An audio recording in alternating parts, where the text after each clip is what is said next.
My name is Laura Mitchell, and I am 32 years old.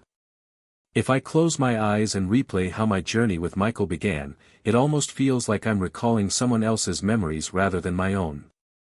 We first crossed paths at a charity gala in Boston. From the very moment our eyes met, there was a spark so undeniable it sent shivers through me. Michael carried himself with the kind of charisma that could light up an entire room. He spoke with confidence, carried himself like he had everything under control, and treated everyone around him as if they were important. But when his gaze settled on me that evening, I felt as though I was the only woman who existed. From day one, he wrapped me in a feeling of safety and certainty. Michael worked in finance, always sharp in tailored suits, radiating the image of a man who had already conquered life. At that time, I was a paralegal at a mid-sized law firm, my days filled with paperwork and routine. My life was steady, predictable, even ordinary, but Michael brought with him a rush of excitement and possibility. When he slipped a ring on my finger after only a year of dating, I believed I had stumbled upon life's ultimate treasure. Our wedding was picture-perfect, like something pulled out of a romantic film. We exchanged vows in a quaint little chapel outside the city. I can still feel the nervous flutter in my chest as I walked down the aisle, veil brushing softly against my face, while Michael stood at the altar, smiling as though the world itself had been handed to him.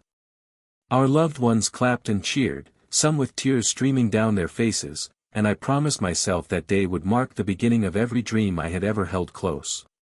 The early months of our marriage felt magical. We moved into a beautiful townhouse in Cambridge, the kind with tall windows that bathed every room in golden light, polished hardwood floors, and a kitchen that instantly stole my heart. That house whispered promises of the future, cozy winters by the fireplace, heartfelt conversations stretching into the night, and the sound of children's laughter bouncing off the walls. Michael treated me like royalty. On weekends, we would drive along the coast, stopping at small seaside restaurants where we shared seafood platters and laughed until our sides ached. During quiet evenings at home, he'd hold me close and talk softly about our future. "I can't wait to see you as a mom, Laura," he'd whisper, brushing a strand of hair behind my ear. "You're going to be incredible." Those words made me glow because motherhood had always been the deepest desire of my heart. I pictured it so vividly: bedtime stories by the glow of a nightlight, colorful nurseries decorated with care, even silly late-night arguments over baby names. I would doodle little strollers and stick figures in the margins of my notebook at work, unable to resist daydreaming about the life I was certain was just around the corner. For the first time, I felt like I had landed exactly where I belonged. Michael's parents welcomed me warmly in those early days. His mother, Margaret, often invited me over for brunches, squeezing my hand with a smile and telling me how thrilled she was to have me as her daughter-in-law. His father was quieter, more reserved, but still kind. I felt like I wasn't just marrying Michael, but also being embraced by his family. There's one evening that stands out, maybe 3 months after our wedding. We were on the back porch, sipping wine as the sun dipped below the skyline.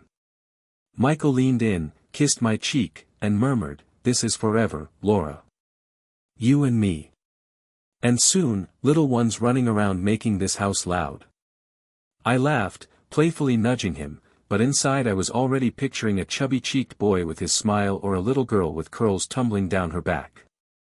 Everything felt so close, so certain, as if joy itself had chosen me.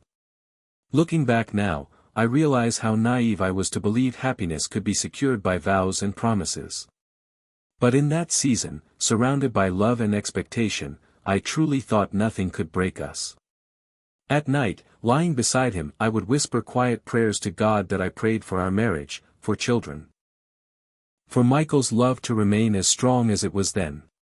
And when he would wrap an arm around me protectively in his sleep, I smiled, convinced my prayers had already been answered. If someone had told me then that my world would twist into something so bitter, that the man who once made me feel like the center of the universe would later cast me aside, I would have laughed it off in disbelief. Under the warm glow of those beginnings, I believed I was safe. I believed I had everything. But sweet beginnings do not always reveal the storms brewing quietly in the distance. The first few months after the wedding drifted by like a dream. Then the questions began. They were subtle at first, Margaret tilting her head at brunch, asking, "Any news yet?" She said it with a smile, but her eyes lingered longer than they should have. Michael would squeeze my hand under the table, reassuring both her and me that it was still early. I told myself not to worry. Many couples didn't conceive immediately. I marked days on calendars, counted weeks, bought pregnancy tests. Each negative result chipped away at me, but I tried to bury the disappointment. I told myself it was stress, or timing, or just my body adjusting to marriage. But as the months passed, the glow of newlywed life dulled. Michael's patience was steady at first. He brushed off his mother's probing questions and my whispered fears. Yet, I began noticing the subtle shift in his eyes whenever I emerged from the bathroom empty-handed again. The sparkle that once lit up his face during dinner was replaced by silence. The clinking of his fork against the plate grew louder than our conversations. His gaze often fell to his wine glass instead of me. Outwardly, I kept up the charade. To colleagues, I was Laura with the enviable husband, the beautiful home, the bright smile. Behind closed doors, I became a woman suffocating under invisible weight. Each passing month carved deeper cracks in me. I'd stay up late on my phone, frantically Googling, "Why can't I get pregnant?" Until the words blurred. I pressed my face into my pillow to cry quietly so Michael wouldn't hear. After 6 months, I suggested we visit a doctor. Michael agreed, though I saw the sting of wounded pride in his expression. Sitting in Dr. Walker's office, I felt stripped bare. Blood tests, hormone checks, endless questions about cycles I could barely explain, I endured them all, desperate for answers. When the results came back normal, the relief I expected never came. Instead, I felt mocked by the emptiness of the answer. If nothing was wrong, then why wasn't I pregnant? The doctor encouraged patience, less stress, healthy living. He said it as though these were simple switches I could flip on and off. But for me, every day felt like a clock ticking louder. Every month became a reminder of failure. Michael tried to be supportive, but his patience slowly thinned. He came home later, sometimes skipping dinner entirely. The tender kisses of before turned into quick pecks. Our evenings once filled with laughter and plans turned into silence, the kind that gnawed at me. Both of us scrolling our phones, avoiding the elephant that sat between us. One night, as we lay in bed, I whispered, "Do you still believe we'll have a baby?" He didn't respond right away. He just stared at the ceiling and muttered, "I don't know, Laura." Those words sliced through me like shards of glass that I kept returning to Dr. Walker, clinging to the hope that one visit would finally reveal an answer, something tangible I could fix. But each time, the verdict was the same, nothing wrong. Sometimes the thought crept in, maybe it isn't me, maybe it's Michael. But voicing that felt like betrayal, so I swallowed it down and carried the blame alone. My body became a battlefield. Every late period sparked frantic hope, only to end in tears when the test displayed the same cruel line. I began hiding the empty boxes of test kits so Michael wouldn't see how often I checked. He never asked, and I never told. The loneliness was unbearable. I couldn't bring myself to confide in Sarah, my best friend. She had her hands full with her 2 children, always posting smiling pictures from school plays and family picnics. Each photo pierced me with equal parts envy and shame. I tapped little heart emojis on her updates, pretending joy, while inside I felt like I was crumbling. By the end of that first year, our home was filled with silence, not the comfortable kind we once shared, but heavy, suffocating silence. I knew Michael was slipping away. I felt it in the way he turned his back at night, in the way conversations about our future evaporated. I tried to hold on to faith, lighting candles at church, whispering prayers in the dark, repeating stories of women who conceived after years of waiting. But beneath the surface, fear gnawed at me. Fear that I was losing him already. Fear that my dream of motherhood was nothing more than a cruel mirage. Fear that love was no longer enough. Eventually, Michael's family dropped their subtle hints and replaced them with blunt remarks. At Sunday dinners, their eyes bore into me, measuring me like damaged goods. Margaret's once warm smile cooled into thin-lipped judgment. "So, Laura, when will we hear some good news? Michael isn't getting younger, you know." I forced a laugh, clutched my glass, and muttered something about patience, though her words dropped into me like stones. Michael no longer defended me. Early on, he used to brush off his mother's remarks, squeeze my hand beneath the table, remind everyone it was too soon to worry. But now, he stayed silent, his silence a quiet agreement. The whispers spread beyond family walls. Neighbors noticed that our house stayed unnervingly quiet. No baby toys, no stroller parked by the door. At church, Sarah once mentioned in passing how women whispered about me, "That's the Carter girl, married 2 years and still no child." I pretended not to care, but at night, their voices echoed in my head, convincing me I was broken. The outside world wasn't kinder. One afternoon at the grocery store, 2 women stood behind me in line, their voices just loud enough to wound. "What a pity," one said. "Pretty girl, rich husband, but useless if she can't give him kids." My hands shook so badly I nearly dropped the milk. Michael had changed too. He grew colder, distant.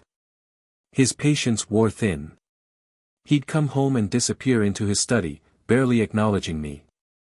Our once joyful dinners shrank into quiet meals filled with clinking cutlery and curt comments like, "Pass the salt," or, "Don't burn the pasta next time." One evening, after enduring another humiliating night at his parents' house, I confronted him. "Why don't you stand up for me when they talk to me like that?" He rubbed his temples, sighed heavily, and muttered, "Because maybe they're right, Laura. Maybe this is all just a waste of time." I felt my chest collapse. "A waste of time?" I whispered, "I'm your wife, Michael. Not some broken thing you can toss aside." His eyes were cold when they met mine. "A marriage without children isn't really a marriage, Laura. You know that." That night, I cried myself to sleep, curled tightly on my side of the bed, while he snored beside me, indifferent. The weeks that followed blurred into humiliation. Margaret stopped inviting me for brunches at family gatherings, toasts about Michael's bright future were made as though I wasn't part of it. Once, his father pulled him aside right in front of me, saying, "Son, you're young, successful. Don't let her drag you down. You can still have children." I wanted the ground to swallow me. Sarah tried to console me, reminding me that marriages weren't built solely on children. But her words rang hollow when I returned home to a man who barely looked at me.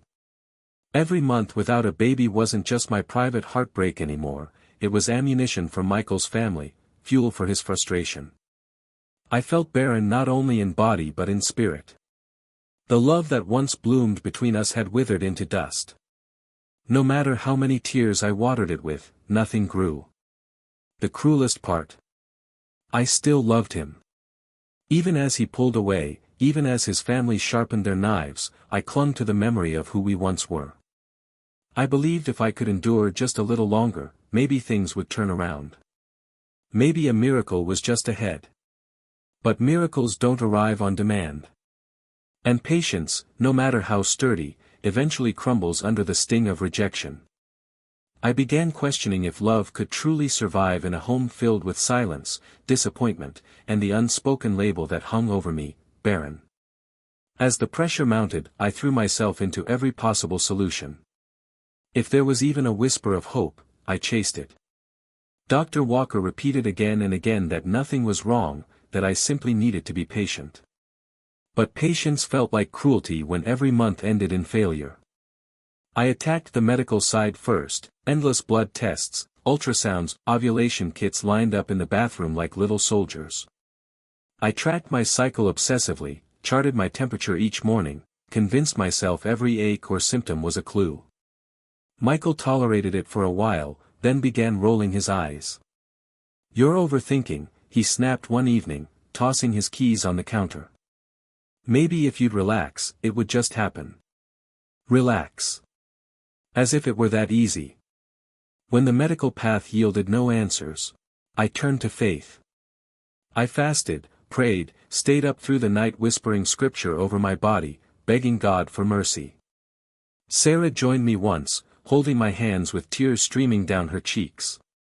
"Don't give up, Laura," she urged. "God still has a plan." But each negative test made me feel like heaven had turned its back on me. Desperate, I even turned to herbs. Ironically, Margaret was the one who handed me a small brown bag one evening. "A neighbor swears by this tea," she said, sliding it across the table. "Maybe it'll fix whatever is wrong." Her words cut like a blade, but I brewed the bitter concoction anyway. I gagged it down each morning, praying it might be the answer. I visited acupuncturists, herbalists, anyone who promised hope. I spent money we didn't have on supplements and treatments, hiding the receipts so Michael wouldn't scold me for wasting money. But nothing worked. The desperation ate away at me. I remember standing in front of the mirror one night, tears blurring my vision, whispering at my reflection, "Why won't you just work?" The woman staring back was hollow, unrecognizable, shoulders slumped under invisible weight. Michael's patience had evaporated completely by then. He began staying out late, sometimes not coming home until midnight. When I asked where he'd been, he shrugged me off with vague excuses. The chasm between us grew wider by the day. His words grew crueler. 2.1 evening, after I bought yet another fertility kit, he snapped, "You're embarrassing yourself, Laura. Do you really think peeing on sticks all day will change anything?" I froze, the box trembling in my hands that he stormed out, leaving me crumpled on the floor, sobbing until my throat ached. By then, even Sarah struggled to comfort me. She'd invite me over to play with her kids, but I often declined.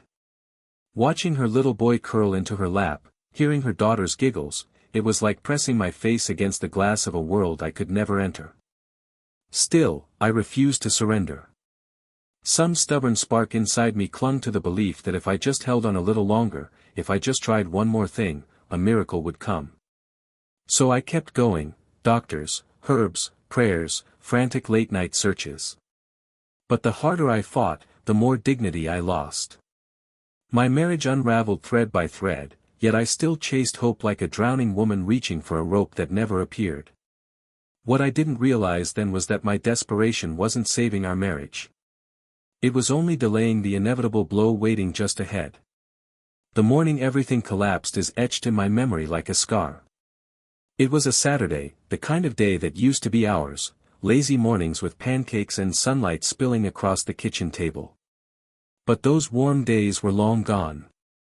That morning, I walked into the hallway and froze. A suitcase sat propped against the wall, half-zipped, clothes spilling from its edges. My chest tightened. "What's this?" I asked, my voice trembling. Michael didn't look at me right away. He kept shoving shirts into another bag, his movements sharp and angry. When he finally spoke, his words sliced through me like glass. "Laura, I can't do this anymore." I blinked, confused. "Do what?" He gestured between us, his jaw rigid. "This marriage. This emptiness. I'm tired of waiting. Tired of explaining why my wife can't give me a child. Do you even realize how humiliating this is for me?" Humiliating. The word echoed like a curse. My hand instinctively pressed against my stomach, as though shielding myself from the blow. "Michael, please," I whispered, desperate. "Dr. Walker said we just need more time. I'm still hopeful. I'm still trying." He let out a bitter laugh, sharp and cruel. "Hope. It's been 3 years, Laura. I can't waste the rest of my life waiting for something that's never going to happen. I want children. I deserve children. And if you can't give me that, then what's the point of keeping you here?" It felt like the air was ripped from my lungs. My legs shook beneath me.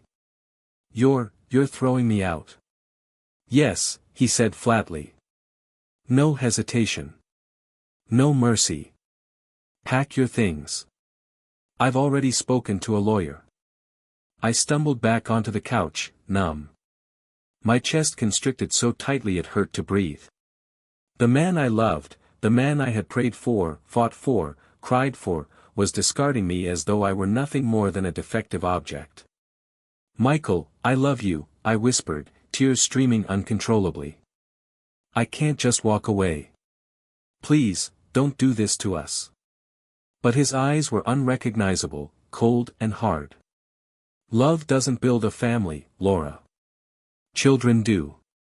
And you clearly can't give me that." Those words crushed me more than anything else he could have said. I wanted to scream, to fight, to fall at his feet and beg, but my voice collapsed into silence. My hands shook as I packed my belongings, tears falling onto the clothes I stuffed into a suitcase. Later that afternoon, Sarah pulled up to the curb.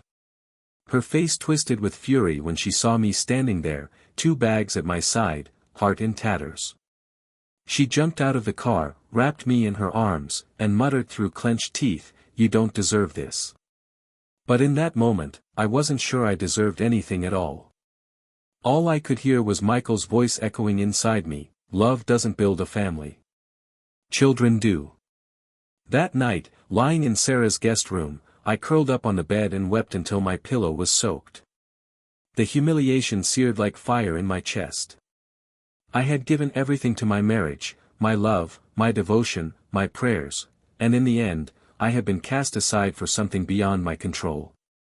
What neither Michael nor I realized then was that the very thing he accused me of lacking, the very reason he discarded me, was already quietly taking root inside me. Life, hidden and growing, waiting for its moment to be revealed. And that, my friends, is where we pause today. Because this story is far from over. What followed will leave you stunned. So stay tuned for part 2. Don't forget to like, share, and subscribe, because trust me, you will want to hear what happens next.